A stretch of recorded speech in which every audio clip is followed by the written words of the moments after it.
Hello and welcome to Moxie Bets presented by Caesar Sportsbook. I'm Katie Mox, and today we got our man Dubbsie from the FanDuel Network here with our FanDuel TV, Dubbsie Anderson. How are we doing, Dubbs? Good, Mox. Great to see you. I feel like it's a massive week in the sports world. We've got the golf going on, the pony, so hopefully jump in to a bit of everything. But no, I'm doing fantastic. Always good to see you. Always good to see you as well. And yes, we are going to talk the PGA Championship, not to be confused with the PGA Tour, I see, right? Because the PGA Tour let the live golfers in. So I saw that tweet that they put out today being like, one is not like the other.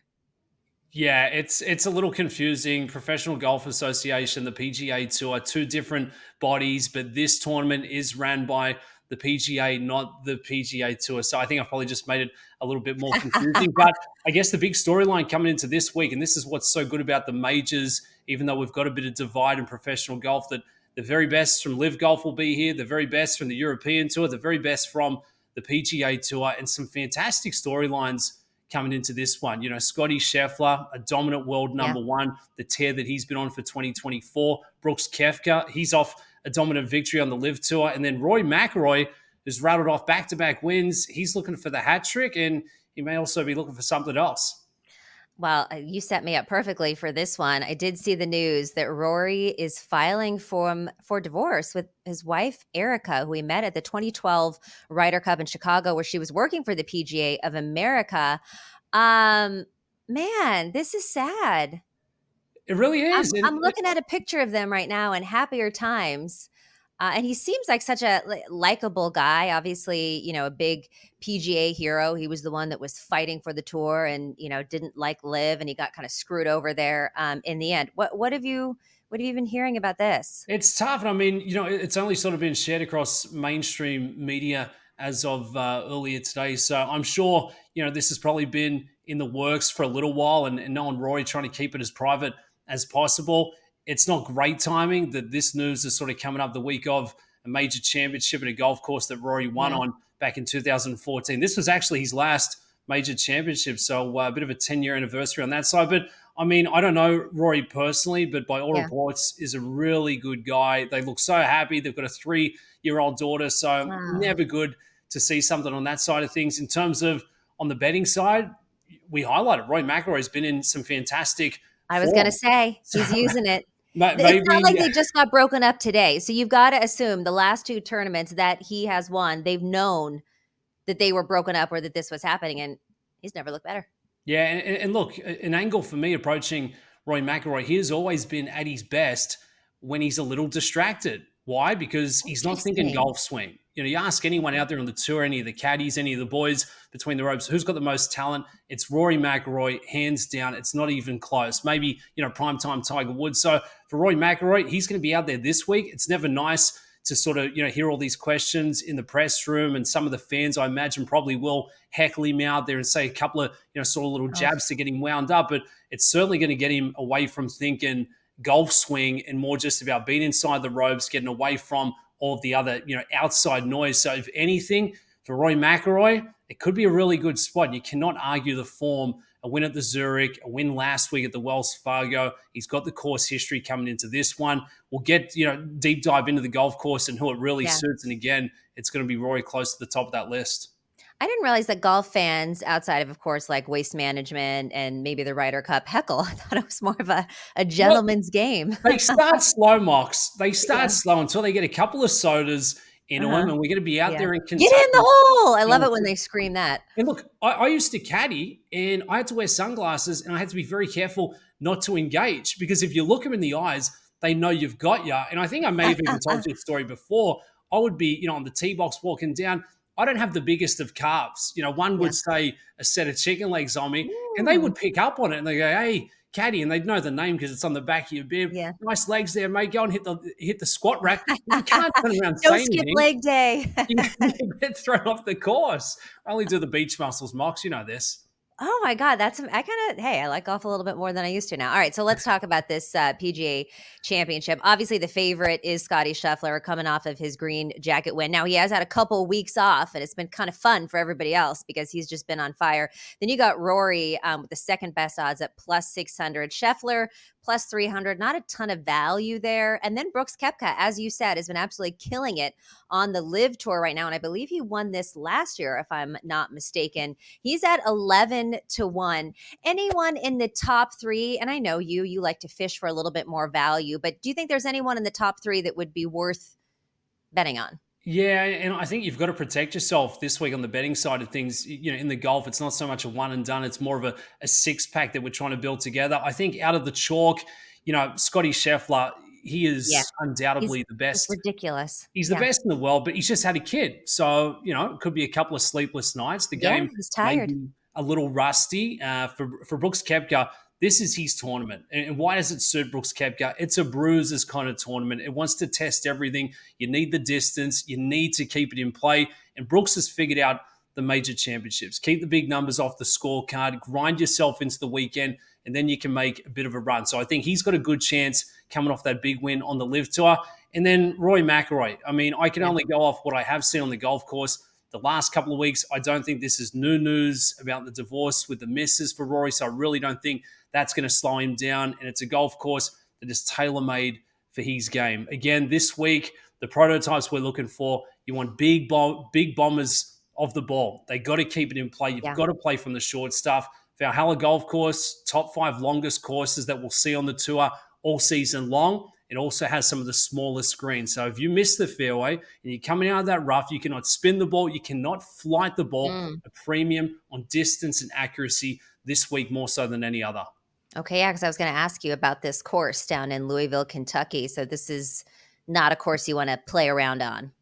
No, certainly not. It is going to beat the golfers up. The winning score back in 2014 when Rory lifted that last major championship trophy, I believe, was right around 16 under par. They've made some adjustments here at Valhalla, but again, rough. It's getting thick. We're hearing reports there might be a bit of rain on the forecast. That means they can't get the mowers out there. The rough only gets thicker. You get a Mm. bit more moisture, and it gets really tough. If that starts getting in the grooves of the club face, some inconsistent ball contact, and again, this is a tournament where the big names rise to the top. Brooks Koepka, he's dominated. We've seen the likes of Colin Morikawa. We've seen Phil Mickelson, lefty, even at 50 years of age, get it done. You cannot fake a victory this week.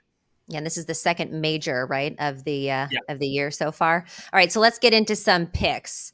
Now we can pick. You can take me wherever you want with this, Dubbsie. We've got some things on here, but I like you to do whatever you want. So we could do top 20, top 10. We could look at who's going to make the cut.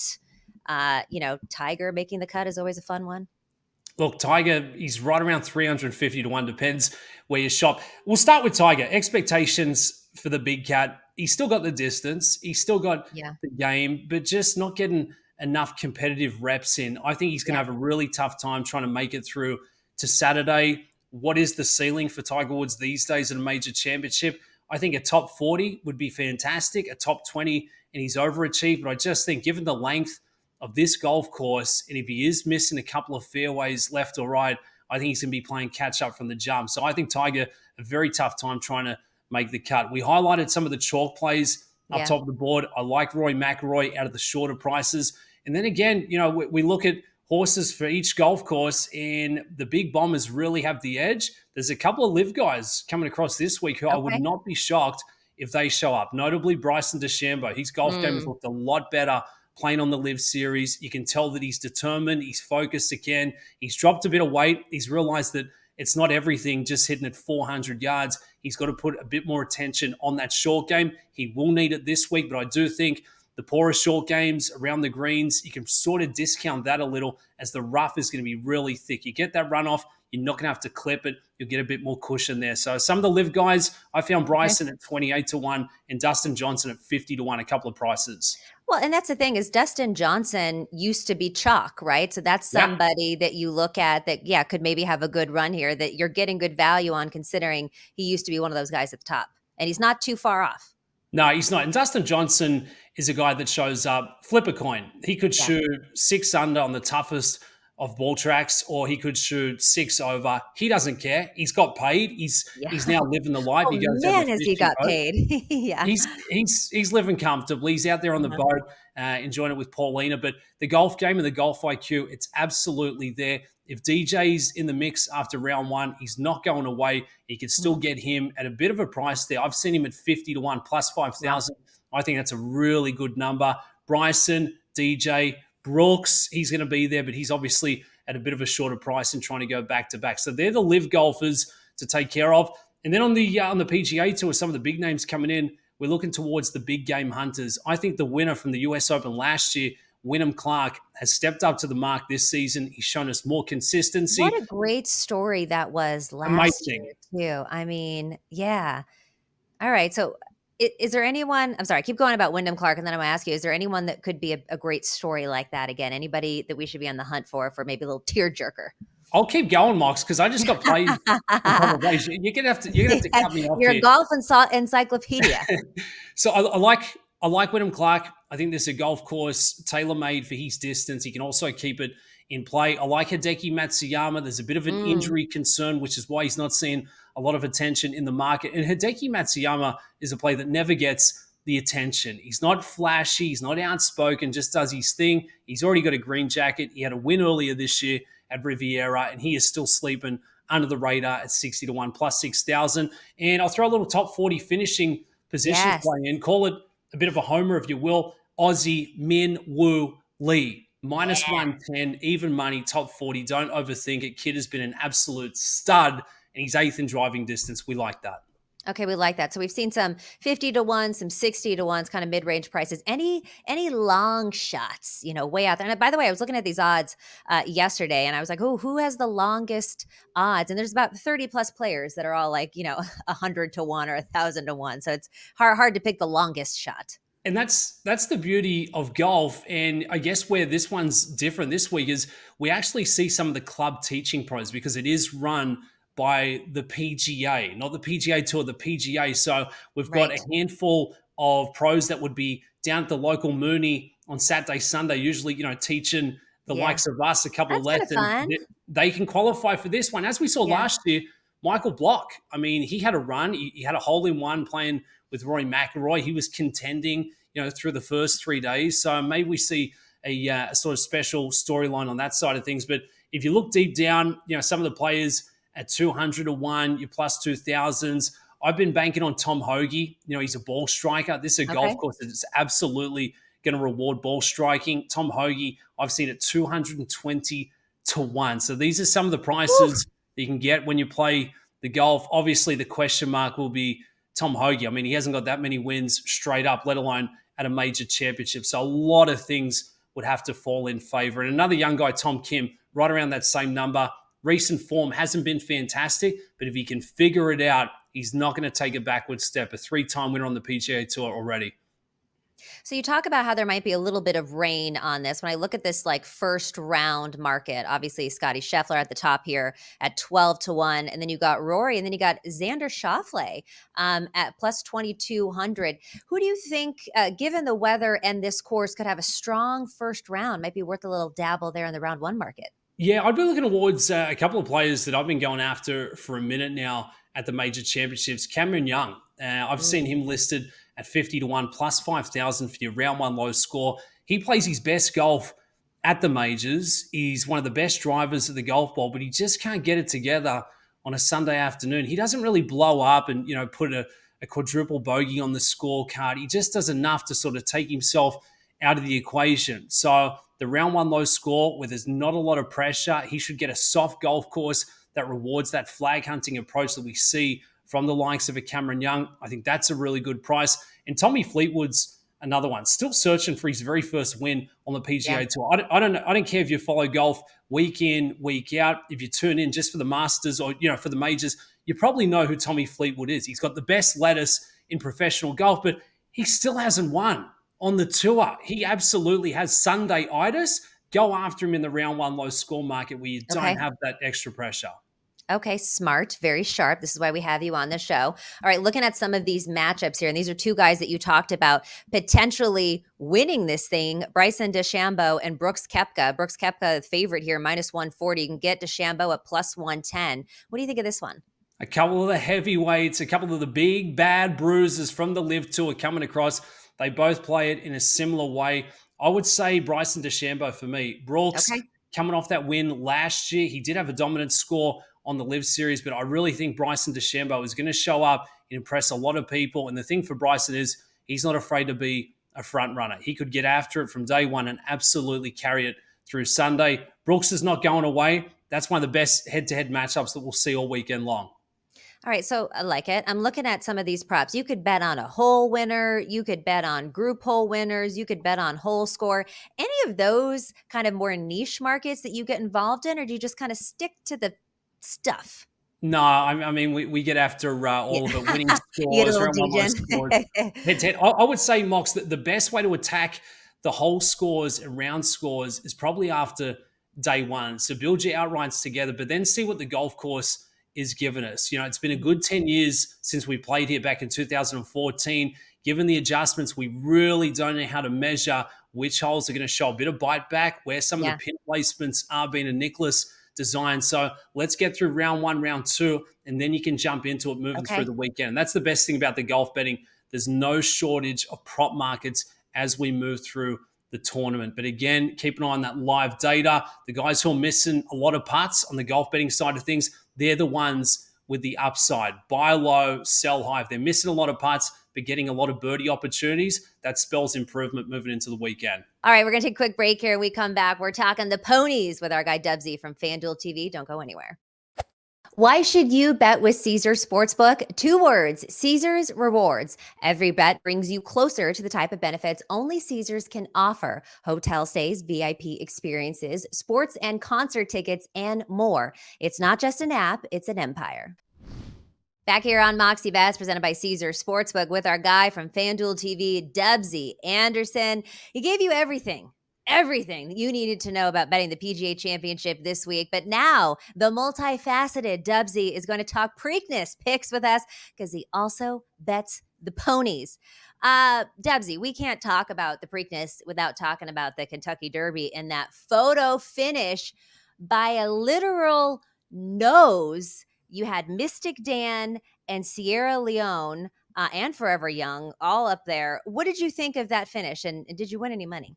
Exhilarating. I had a great couple of days on the punt, as we'd call it. It was close to being monster. I had Mystik Dan in exactas, superfectas, but just couldn't get the complete card right there. But what a finish! You know, Sierra Leone was fantastic. Forever Young shows us that the international raters, the Japanese horses, are some of the best in the world. Was a nose away from winning the very first Kentucky Derby. But for Mystik Dan, I mean, what a Yeah. double for your jockey and trainer, Brian Hernandez. What a Yeah. fantastic ride performance that was. And for Mystik Dan at an absolute price. And that's what we try to highlight going in to the Kentucky Derby. You know, these are still 3-year-olds. It's the second jewel of the Triple Crown coming up this weekend, but there's still a lot of improvement to be had. And for a lot of them, they're doing something for the first time, running in Yeah. such a big field of 20 horses in front of that kind of crowd. But we've seen the wagering numbers since that. Oh, it's through the Record roof. day, record. Yeah. It was fantastic. Absolutely amazing. I love that people are getting more into it. So we talk about the Preakness Stakes out there in Baltimore. Is there anything that we should know about this particular park Yeah, and how it runs or what we should expect from the ponies? Yeah, I guess the setup for this one, they'll be going a mile and 3:16, so a little different to the Kentucky Derby. We turn it back just a couple of weeks later, so we won't get to see all of the runners lining up for this one because it is such a quick turnaround. It's a smaller field coming in here. We're not going to have the 20 runners going in to the starting gate. Right now, we've got the first 9 listed imagination draws from the outside. Second jewel of the Triple Crown. The last Triple Crown winner was Justify back in 2018. It was American Pharaoh before Long that. time.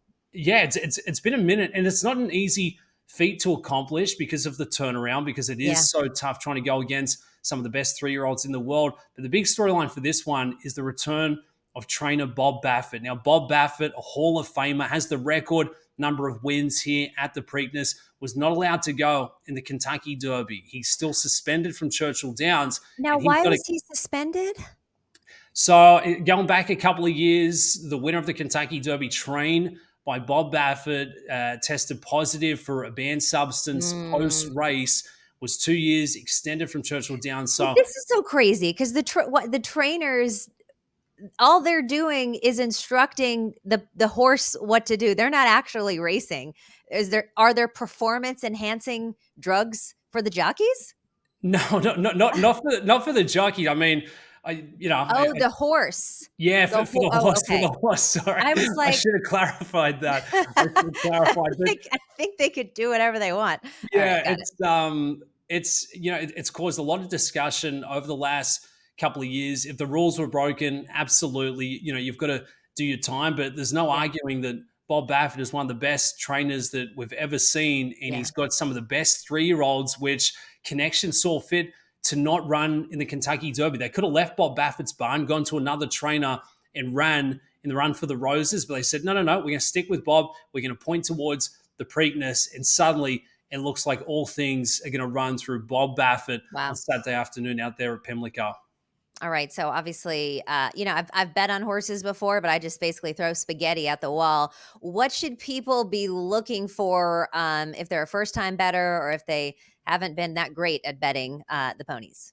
Yeah, we look for value. It's a game of trying to chase a price. Now, Mystik Dan, the winner of the Kentucky Derby, will roll it back in search of the Triple Crown. Now, being the winner of the Kentucky Derby is going to be a very trendy pick at the window. So I don't think we're going to see the right price on Mystik Dan. Muth is the big headliner here for Bob Baffert. Hasn't really put a foot wrong. 4 wins from 6 lifetime starts. Last down the Arkansas Derby looked fantastic. You look at the speed figures when we play the horses, like we look at the player ratings or the ERAs, and everything points towards Muth coming up with a big performance.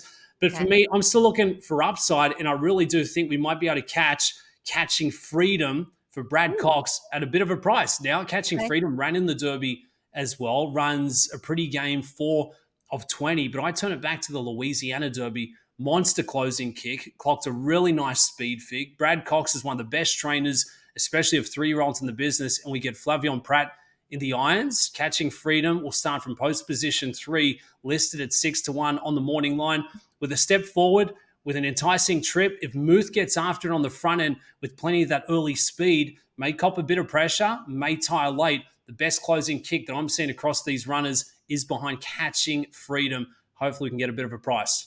Catching for. I'll tell you what, my favorite thing about betting horses is the names. Which horse has the best name, do you think, right now? Oh, okay. I don't mind. I'll go through them. We got Mugatu, Uncle Heavy, Catching Freedom, Uncle Heavy. I love Season him. Grey, okay, Just Steel, Tuscan Gold, Imagination. Uncle Heavy is going to be your horse for Yeah. the Preakness. Yes. Okay, I Yes. can support that. It's like when you're wine shopping and you see a pretty or interesting bottle, you're like, I'll try that. That's kind of basically how I do horse betting. I'm like, Uncle Heavy, hell yeah. Wait, Let's Mox, go. what would your silks be? The jockeys wear the silks of the ownership groups. Usually they're bright, or they may have, a Yeah. couple of different patterns on them. Uncle Heavy, Irad Ortiz gets in the irons. If you were to choose the silks, what's Mox going with? Well, look, I'd want to go with some kind of a pink, but Uncle Heavy doesn't really. I feel like red. Okay, Yeah. yeah, Ferrari. Everything Yeah. goes Yeah. faster in red. Uncle Heavy. Oh, I love him. Okay, well, I'm gonna bet it. There was like a Moxie. Wasn't there a horse named Moxie or Mox or something? Not one of the top horses, but in kind of the smaller things. A bunch of people sent it to me, like, this is your horse. A couple years ago, there was some horse named Moxie or Mox or something. It would have been a principal play. I mean, Yeah. and that's the thing when playing the horses. Obviously, you want to do your research and have a strong Yes. opinion, but once you see a principal play, you can't back down from it. If Yeah. you see Uncle Heavy winning the Preakness on Saturday afternoon and say, I didn't have a ticket, but I told Dubs I liked Uncle Heavy, you'll be Yeah. kicking yourself. So Yeah. now it's I'm a betting choice. Uncle Heavy. I can tell you that right now. I'm in Florida right now, Fort Lauderdale, which I believe you can't bet here legally, so I'll have to wait. But luckily, I'll be back before the There you Preakness. go. So Uncle Heavy, I'm coming for you. I'm so excited. Okay, so who do you already talked about who you like to win, who has the value? Any like real what are the odds for Uncle Heavy, by the way? Is this our long shot? Yeah, it's one of the biggest prices going into the race. 20 to 1 on the morning line, so plus 2,000. And trust me, a lot of money hasn't come in until Saturday, and it's going to be all about Mystik Dan Mystic Dan. searching for the second jewel of the Triple Crown with a really good Mhm. chance. It's going to be all about Muth for Bob Baffert, who's back on the big Right. stage in a race that he's dominated. People are sleeping on Heavy, or what's his name? Uncle Heavy, don't Uncle sleep Heavy. on Uncle Heavy. Give me a little something. Best jockey in the world Yeah, right now. Irad yeah, Ortiz. It's like having a good quarterback, like having Tom Brady before he did mhm, that roast in the irons. It's a bit of experience. It's a bit yeah. of polish. So let's Well, go. I think he's more like Brock Purdy. He might be Mr. Irrelevant going into the Preakness, but then all of a sudden he's going to be MVP. So that's my I can, guy. Mox, I can never watch a 49ers game or do a segment on the 49ers without thinking about you. I'm like, yeah, my good mate Yes, Mox, she all about them yes. 49ers. This is going to be the year. So it's tough. It gets to a point where I feel so guilty if they clip a segment of me not supporting the 49ers. I'm like, geez, I Thank hope you. Mox doesn't see this. I'm going to Thank be off you. the Christmas card list. She's never going to get me back on Moxie bets. I appreciate that. First of all, that is, I want people to associate me with my 49ers fandom. Like there is no separation. So I appreciate that you don't. And I actually understand. Like I said something about one of my really good girlfriends works with the Giants organization. And I said something the other day. I was like, I have no faith in the Giants. And I was like, oh no. So it is hard being in our position and having to give opinions on things. And then you might upset some friends, but that's okay. You can bet or not bet, on the 49ers. However, if you bet them a lot last year, then it was quite profitable for you. Dubbsie, thank you so much for taking the time and joining us today, talking golf, talking ponies. You're on FanDuel TV. Obviously, you're doing a lot with the golf game right now. You were at the Kentucky Derby. Are you going to any other horse races? No, I'm trying to think what's coming up. I'll be in the studio this week. Nah, no, Yeah. betting a bunch, just Yeah. contributing to some of these big handles on the big Yeah. weekends in sports. Having a great time. Have you been getting involved, obviously, in the NBA playoffs right now? Those have been pretty wild. Love it all. It's been fantastic. We go on about the dog days of summer. The WNBA's back in the mix, and I feel like for the Yes, NBA, the playoff series have been fantastic. I feel they like we're have. spoiled this year with so many young superstars going back and forth. I mean, Denver, Minnesota, they drop two, they get Yes. two out of their Yes. building. Makes no sense, but it's been fantastic. It was this time last week that the Denver Nuggets were at plus 800 to win the Western Conference. They dropped the first two, and I'm like saying, hey, don't sleep on the reigning champs. There is nothing funny Yeah. about the Joker. It's Yeah. about adjustments. Yep. They've made some. Now they're the shortest price. That's the funny thing. It's like they went all the way up, I think, to like plus 1,600. And then after winning back to back, they went to 700. Now they're like plus 340 to win the whole thing. And that's the thing. If you want to be the champs, you got to beat the champs. And so put those brooms away, people. We're tied up now. One thing I am bummed about is the Knicks. The Knicks have been one of the most electric teams to watch, Yep. whether it was in round one or this run. But I think the injuries have finally caught up with them. I don't really think anybody but the Celtics gets out of the East. And then I do think it's going to be the Denver Nuggets. I think we're going to see Denver and Celtics again in the NBA final. What say you? Yeah, I really think the Timberwolves lost their chance by not picking one up Yeah. at home. I think Denver are just going to have the confidence now, that resilience to say, look, we were down 0-2 going out of our place, and we still managed to find a way to get back in this thing. Aaron Gordon, he's looked fantastic since bringing that physicality. Jokic, he probably needs a bit of pressure taken off him by some of the Yeah. glue guys. For the Yeah. Boston Celtics, yeah, I agree with you. But I mean, for what we've seen in this series against the Cavs, you could put holes through them. I mean, Oh, yeah. Jason Tatum put Oh, up yeah. 33, but I still think he doesn't want that smoke. I don't think he wants to be No, going late in the fourth when you've just no. been punched in the throat. I think they're front runners. And if they get tested early in the game, early in a series, they fall back a little bit.